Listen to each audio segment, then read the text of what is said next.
membagikan damai sejahtera Kristus. Mari saudara kita lihat ilustrasi kita yang pertama ini. Ya guys, jumpa lagi dengan saya dan kali ini saya ingin memperingatkan kita sebagai orang Kristen Indonesia untuk mewaspadai suatu aliran atau sekte yang baru muncul yang disebut dengan aliran Kristen progresif yang kelihatannya dibawa oleh Pastor Brian Syawata. Mungkin bisa dikeraskan suaranya ya, sehingga kita perlu waspadai. Yang pertama, aliran ini tidak percaya bahwa keselamatan itu hanya dengan beriman kepada Tuhan Yesus. Menurut aliran ini, orang yang berbuat baik tanpa harus percaya Yesus pun bisa diselamatkan. Seperti berikut ini. Cara pikir Kristen progresif itu kita melihat semuanya dari lensa bahwa Tuhan adalah Bapa yang baik. Gua tidak yakin gua akan menyembah seorang Tuhan yang rela membiarkan seorang yang sangat baik, yang hidupnya baik banget, bakal masuk neraka hanya karena dia tidak bilang gua percaya sama Yesus Kristus. Oke. Gua nggak percaya bahwa Tuhan itu tidak adil atau setega itu. Kemudian aliran ini juga tidak percaya akan adanya surga dan neraka. Seperti berikut ini. Dari perspektif gue ya, dari gue ini gue pribadi ya, mungkin bersama teman-teman progresif lainnya. Ya. Gue nggak percaya surga dan neraka. Wow. Setidaknya tidak seperti yang kita gambarkan selama ini. Kemudian yang ketiga, aliran ini, Kristen progresif ini, tidak percaya Alkitab sebagai firman Allah. Seperti berikut ini. Kekristenan progresif mengerti dan melihat bahwa Alkitab pun sering bertabrakan. Bahwa tidak semuanya itu menjadi satu patokan yang selalu dipakai Tuhan di setiap waktu. Dan artinya semua itu kita harus melihat buku itu sebagai buku yang mungkin diinspirasi oleh Tuhan. Tapi ditulis oleh manusia dan tidak bisa menjadi patokan hitam putih kayak kunci surga itu bukan di dalam buku yang namanya Alkitab. Tapi semuanya bisa ditafsirkan secara progresif. Progresif artinya selalu diperbaharui. Jadi hari ini pun kita bisa mempertanyakan berlaku atau enggak, beneran seperti itu atau enggak. Ya, dasar iman orang Kristen sangat fix, jelas, clear dan Cukup? final. Yang pertama bahwa Saudara, mungkin sudah ada yang mendapatkan video ini. Ini lagi viral. Damai sejahtera memang ajaran kekristenan. Tapi hati-hati ketika dengan progresif secara liberal yang ternyata kadang-kadang justru keluar dari jalur. Dan tentu kata damai sejahtera ini juga subjektif, kita harus akui. Tergantung siapa yang menafsirkan. Mungkin bagi orang yang mengatakan dirinya Kristen progresif ya lebih enak, lebih santai kan gitu. Karena ternyata aturan-aturan ditafsirkan berdasarkan logika, dan inilah bahayanya ketika logika semakin menguasai dunia.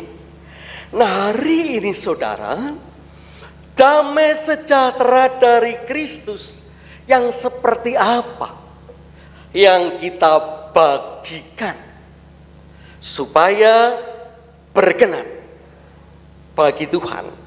4 bacaan kita akan mencoba menuntun kita. Yang pertama,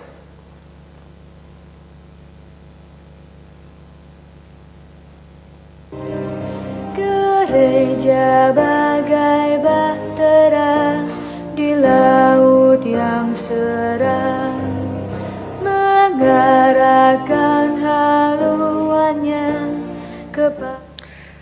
itu peta negara Syria. Di sana ada kota yang namanya Antioquia. Di sana pertama kali orang-orang percaya disebut dan mengaku dirinya Kristen. Di sana adalah gambaran jemaat yang mula-mula. Artinya mengabarkan damai sejahtera itu tidak sendirian, tetapi ada sebuah organisasi, ada sebuah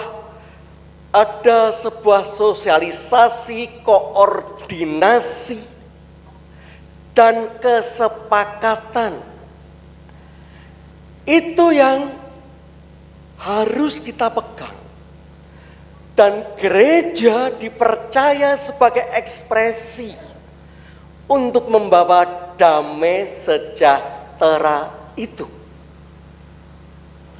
Seringkali orang ditanya, agamanya apa? Kristen. Gerejanya mana?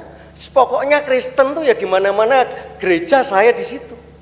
Di mana-mana bukan anggota gereja. Hari ini kita harus disadarkan secara dewasa. Ketika kita mau mendapatkan damai sejahtera bersama, maka harus ada kesepakatan, komitmen di dalam sebuah organisasi. Satu sisi, gereja memang merupakan ikatan, kalau dalam pokok-pokok ajaran dikatakan persekutuan religius. Tetapi secara faktual, gereja itu adalah organisasi sosial yang tentu mewakili masyarakat Kristen untuk mengekspresikan jati dirinya. Ada susunannya, ada jelas misi dan visinya. Maka kalau setiap ada acara Natal atau acara Paskah Hari Raya, pasti dari kepolisian akan WA. Siapa nanti pengkhotbahnya? Ada hari ini berapa kali ibadah? Seringkali orang-orang Kristen membayangkan damai sejahtera itu adalah sekehendak hati tanpa aturan-aturan. Hari ini kalau kita ingin menjadi orang-orang yang dewasa, mari sejarah mula-mula, apapun gerejanya, mari kita bertanggung jawab menjadi orang-orang yang membagikan damai sejahtera. Bagaimana akan membagikan damai sejahtera? Berjemaat aja nggak jelas. Nah, hari ini saudara, biarlah firman Tuhan semakin mengajarkan kita untuk berbagi damai sejahtera Kristus secara dewasa dan berkenan di hadapan Tuhan. Karena di sanalah kita saling berbagi. Kadang-kadang mungkin kita saling menyakiti, tapi mengampuni. Mungkin kita bisa saling menopang, belajar bersama benar, belajar bersama melakukan kesalahan dan mengampuni. Itulah organisasi rohani. Damai sejahtera itu damai sejahtera yang berkenan. Yang kedua, seperti embun yang dari Hermon mengalir ke Bukit Sion, sebab kesanalah Allah meminta agar berkat-berkat-Nya tercurah. Mazmur 133 ini menarik karena diubah dengan kalau syairnya sama tapi notnya bervariatif. Dan tadi ini yang asli tadi. Yang asli. Sedangkan ini sudah gubahan. Yang menarik di sini Bapak Ibu, saya untung punya simbah namanya Mbah Google. Oh. Itu ternyata bisa dijembrengkan Bapak Ibu? Multimedia? Nah, dari Mount Hermon, Gunung Hermon ke Sion, itu ada kecil dikit. Kecil? Biar tahu jaraknya. 300 berapa itu? 33,3 kilometer. Itu gambaran embun yang turun. Bayangkan, itu kalau naik mobil aja berapa jam itu? 5 jam. 5 hours, 5 jam. Tentu ini sebuah kiasan. Ternyata kerukunan, damai sejahtera, kalau gambarnya damai sejahtera, itu bisa terjadi. Ada yang menunjukkan sebuah kemustahilan. Artinya apa? Artinya dalam sebuah damai sejahtera dibutuhkan energi rohani yang siap.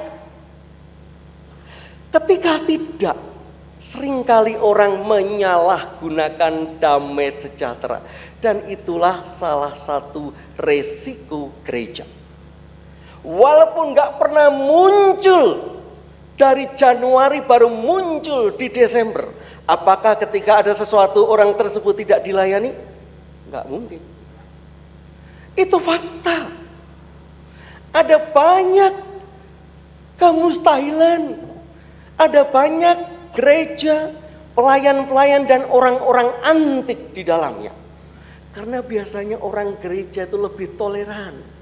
Bisa menerima, nggak emosi langsung disingkirkan, nggak digosipkan, didoakan. Apalagi katakan, doakanlah musuhmu. Itulah damai sejahtera. Kerukunan, kalau kita gambarkan kemustahilan yang beresiko. Ketika kita nggak siap, maka jangan kaget.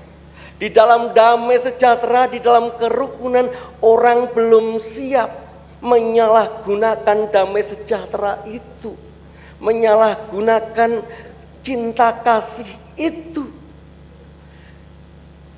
Di gereja HKBP, saya nggak tahu, mungkin aturannya sudah berbeda.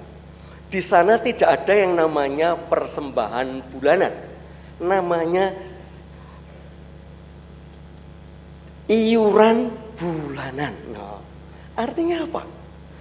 Ketika dulu setiap bulan minimal 30.000 dulu. Kalau ada warga jemaat yang tidak ngiur bolong-bolong belum diisi, tidak akan dilayani. Entah itu biston lah, itu harus dibayar dulu. Tapi itulah kebijakan lokal. Itulah saudara, kemustahilan. Itulah kekuatan kerukunan, memaafkan, menerima, mengampuni. Tetapi ketika kita belum dewasa, jangan kaget apa yang terjadi. Tapi itulah resiko yang kita ambil menjadi orang pembawa damai sejahtera. Dan bahayanya adalah bukan ndablegisasi. Kita yang sudah benar menjadi gosipisasi. Nah, jadi bahayanya sama, dosanya sama. Jangan membayangkan kalau orang-orang yang nggak tertib itu yang berdosa. Enggak, kita yang tertib tapi ngerasa nih terus sama, saudara. Artinya itu kan sebuah ikatan yang damai sejahtera itu di dalam kehidupan bersama. Lalu yang selanjutnya apa yang dikatakan oleh Lukas di Kisah Para Rasul?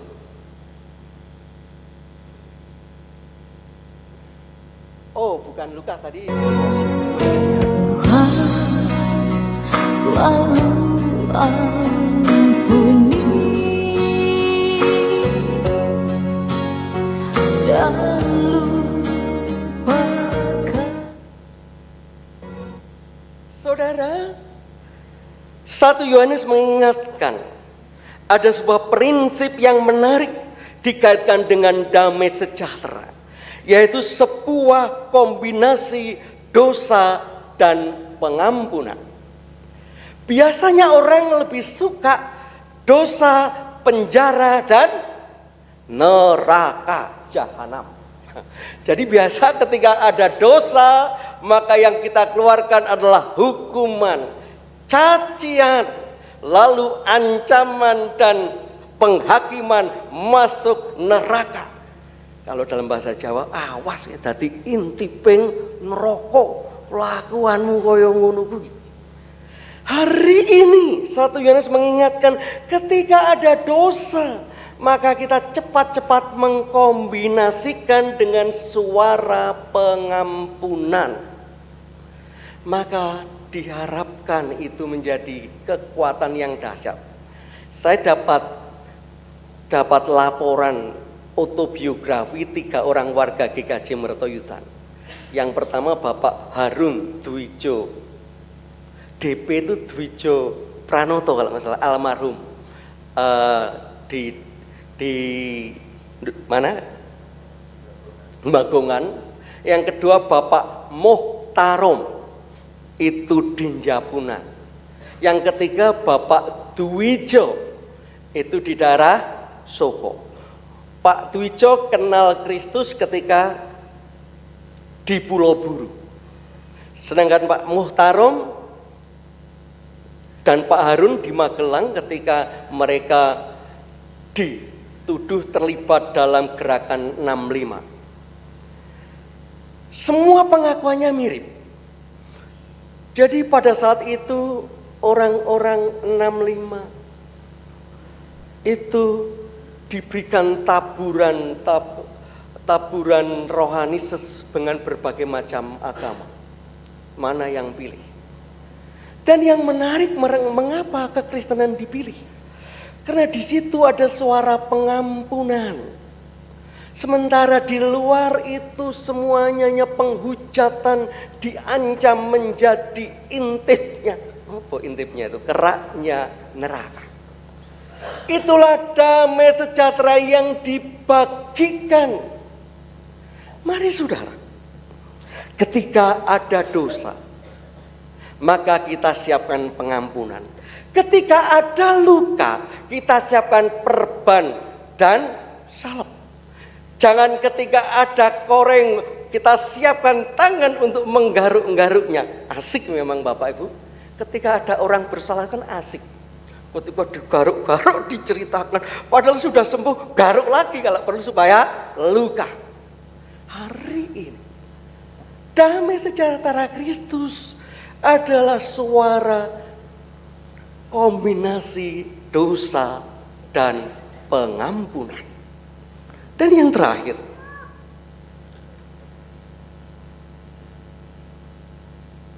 Aku cari damai, hanya ku dapat dalam Yesus. Kalau ku cari ketenangan. mari saudara kita baca ayat ini, semoga bisa kelihatan di situ. 1, 2, 3.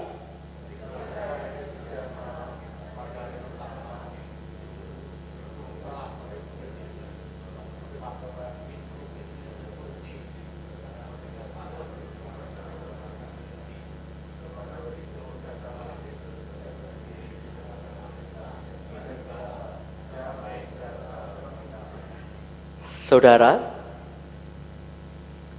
kisah pertama kalinya Yesus setelah bangkit menampakkan diri pada 12 muridnya, formasi lengkap. Walaupun kunci-kunci, pintu-pintu terkunci, tetapi Yesus masuk. Itulah damai sejahtera dari Kristus.